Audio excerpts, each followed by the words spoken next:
وان نیوز چینل ته ښه راغلاست. که تاسو زموږ په چینل کې نوي یاست نو هیله ده زموږ چینل درسره سبسکرایب کړئ او په څنګ کې د غنټۍ نشان هم ووهئ ترڅو تاسو ته نوي معلومات په وخت سره در ورسیږي.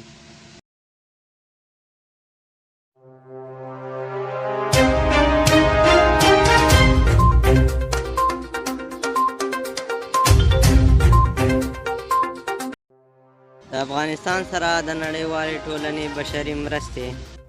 هېواد ته د نړیوالې ټولنې بشري مرستو 32 میلیونه امریکایي ډالرو کڅوړه کابل ته راورسېده. د افغانستان بانک په یوې خبرپاڼه کې له نړیوالو ټولنې غوښتي څو په نورو برخو کې هم له افغانستان سره تعامل او همکاري وکړي ترڅو د افغانستان اقتصادي وضعیت نور هم ښه شي.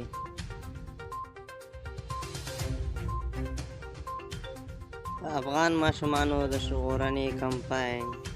سیګار وایي روان کال 3.2 میلیونه افغان ماشومان په خوارځواکۍ اخته شي. د افغانستان د بیا رغونې لپاره د امریکا ځانګړې پلټونکې ادارې سیګار د یونیسف له قوله ویلي که د ماشومانو ته پر وخت رسیدګي ونه شي نو ستر ناورین به رامنځته شي.